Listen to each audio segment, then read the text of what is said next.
What's up? Oh, hi. I'm Dylan Gear. And I'm Alex Hubel. And we're going to play you a little tune that we wrote. Come along soon. Cool.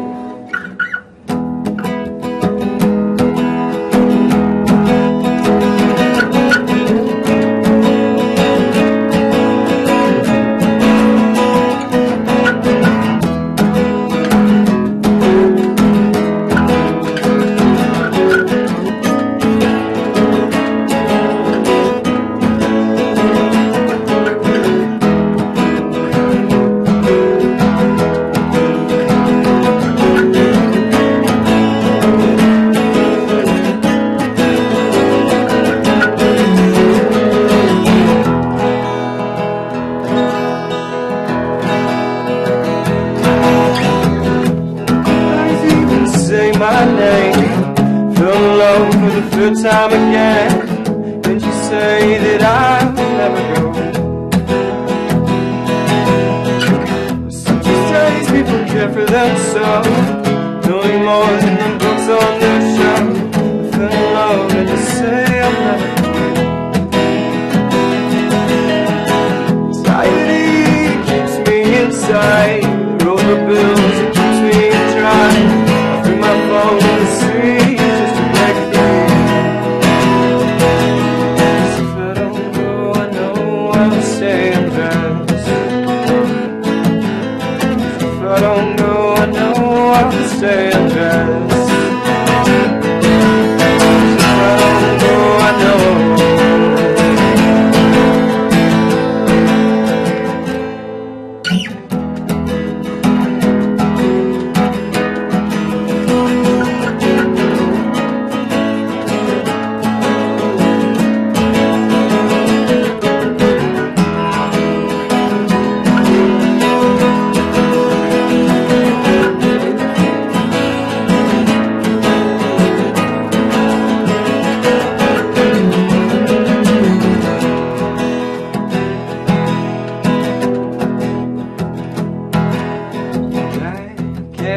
Telling yourself that you just don't care. The rest of your life just to realize looks not all around you. Just can't get it out of your naive head. You just whisper, well, you're sorry, and you ask if you're better off dead.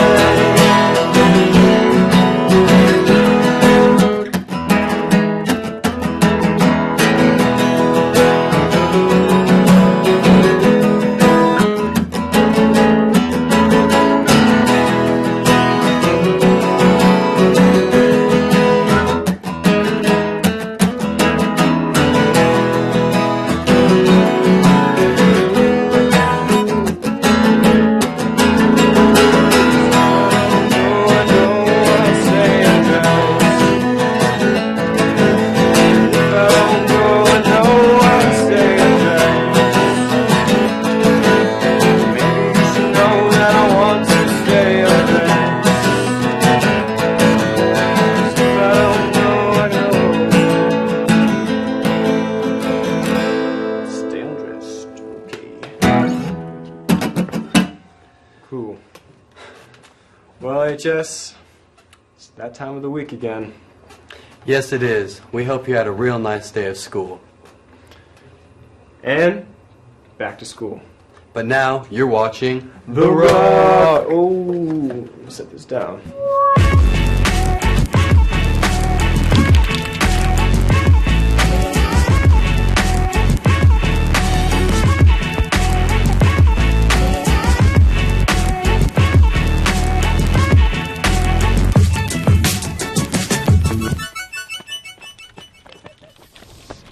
Good afternoon. He's Alex Hubel. And he's Dylan Gear. And we're your hosts for The Rock this Thursday, November the 12th. Whoa, November the 12th? That's the birthday to Henry Hogers. He's producing today's show and turning 18 at the same time. Far out. Seems like everyone's turning 18 these days. Well, not everyone. That's crazy. True. But for any newly minted adults watching, here's a segment from Jacob Carver detailing your newfound capabilities and responsibilities. Roll that segment.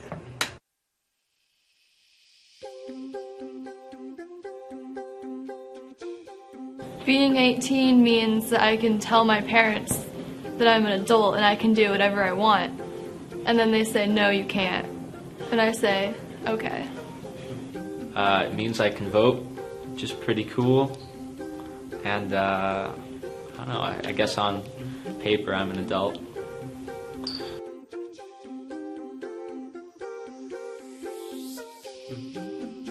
I don't feel more responsible, although I should because I can go to adult prison. But at the same time, I don't have to worry about getting my license taken away if I get another speeding ticket. Well, I guess if you get in trouble, it could be really bad. I don't know, you are held more accountable for your actions. I mean, you're an adult now, so I guess I'm an adult now.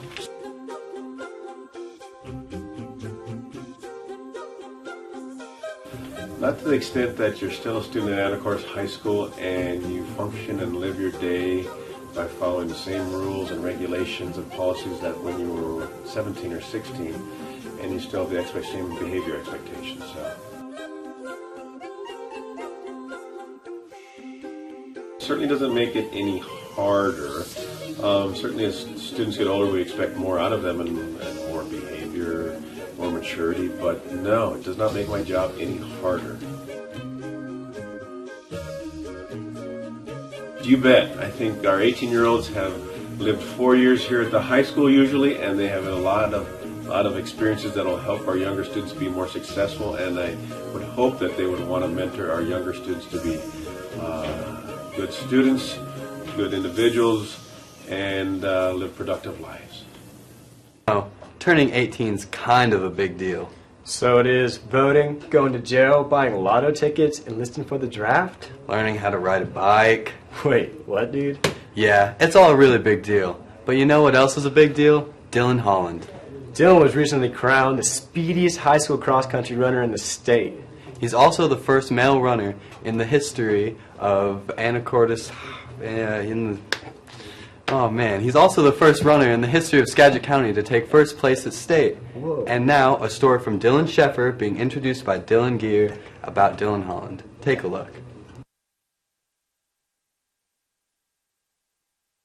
I'm Dylan Holland. I won state for cross country for the 2A boys. I raced in Yakima, Pasco, Yakima, Saturday. The race was a 5K, 3.1 miles, and I ran a 15:36. At the beginning, I was running with a sophomore from Archbishop Murphy. He was like nudging me the entire first mile, and then he slowly died off. And then I ran alone for the rest of the race, and then at the end, a kid from Seahome caught me. He passed me at like the last little bit, and then I passed him at the last second too. It was like literally close, 0.6 seconds. Ooh, I was gonna quit freshman year. After the season, I almost quit. I didn't do track that often. I never like really went to practice that often. But after freshman year, my mom forced me to do cross country, and so I had to keep doing it. And I started training more often and running more often, and that's when I really started running better and decided I liked the sport. And then I just started doing track just to keep in shape for cross country. And later on I got better at track too, so I started enjoying both. And I just wanted to win state, and it was one of my goals. So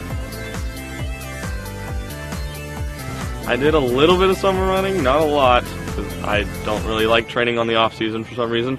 But I trained a lot during the season. I did a lot of the hard workouts, like at more of an effort than I should have, just to get better at the distance running and speed. And that's pretty much what I did. My coaches definitely have pushed me.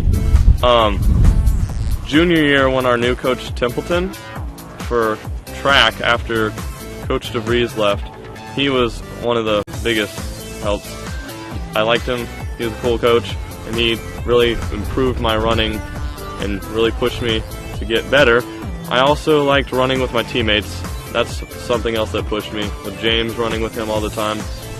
I started running in middle school, and Crane was just the go-to coach in track, and I always enjoyed talking to him, and he was very supportive.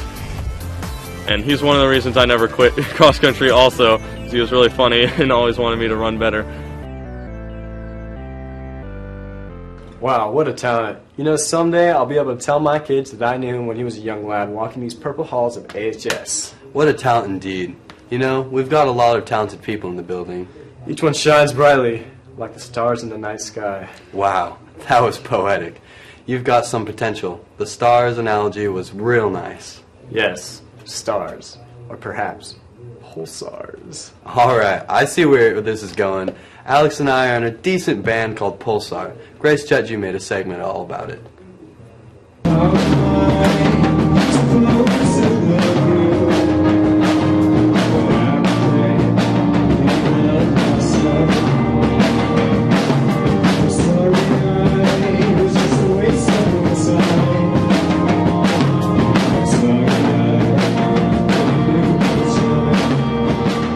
My favorite thing about performing is the energy that it makes, and especially when like the crowd's really getting their groove on to our music, it really just makes it all that much better. I get a lot of adrenaline being the drummer, so I get really excited when I'm playing and I make a lot of faces. It feels good to be on stage and just showing people the music that you can play.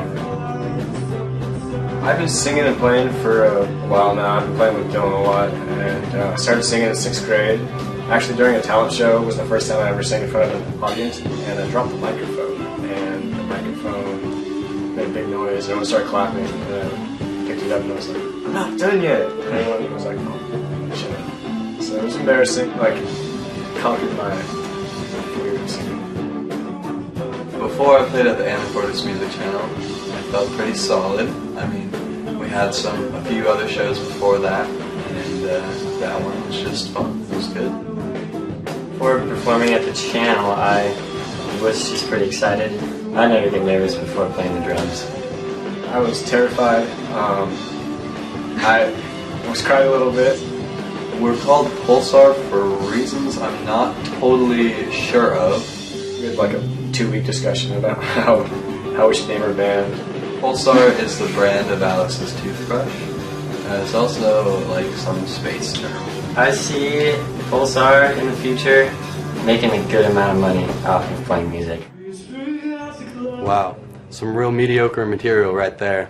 You can get your full Pulsar at facebook.com. Just look us up. Right you are. Hey Alex, did you know that one time Mr. Rongren hosted The Rock? Dude, no way. And he hosted dressed as Wayne from Wayne's World.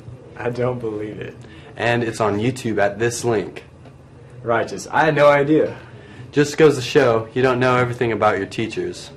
But if you think you do, get ready for the challenge of a lifetime. In this next segment from Hank Farr, it's time to play Who's That Teacher?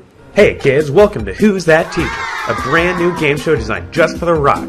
Here's how it works. A blurred video of a teacher will play, with modified audio, and they'll say an interesting fact about themselves. Try to guess the teacher based off of the fact that they are saying. Let's get started. I have a hobby of making needlepoint points of Kanye West tweets on throw pillows and giving them to my friends. Did you guess Miss Pullen, Miss Ubungen, or Miss Hollingstad? If you guessed Miss Pullen, you're correct. Good job. My junior year of high school, I was state runner-up for the girls' 5A badminton tournament. I have a collection of Beanie Baby, stuffed animal, school mascots from every student that I've written a letter of recommendation for. My middle name is Mysterious. Did you guess Mr. Nichols, Mr. Burnett, or Mr. Anderson? If you guessed Mr. Anderson, you're correct. Great job. I used to be president of my high school debate team. I used to run a vampire LARP when I was in college. My initials are MC, but I'm not a rapper. Did you say Mr. Dickinson, Mr. Wallace, or Mr. Thompson? If you said Mr. Thompson, you're wrong! It's actually Mr. Wallace. I've been published in the National Enquirer and the New York Times. And I have a first ski descent in Grand Teton National Park. Did you get them all right? Great job. Guess what you win? Absolutely nothing. But if you didn't get them all right, take a little time to get to know your staff better. Have a good day, AHS. Boy, that was a blast. Yeah, I like that game. Let's do that again sometime. And you can get a leg up by taking the time to learn a little bit more about your teachers. After all, they're interesting human beings. Well, Dylan, it's been real authentic. It's been real authentic. But has it been real fun? Oh, yes. Well, that's all the time we've got today. Have a groovin' Friday. And an even groovier weekend. And from our rock to yours, have a great day. Bye, man.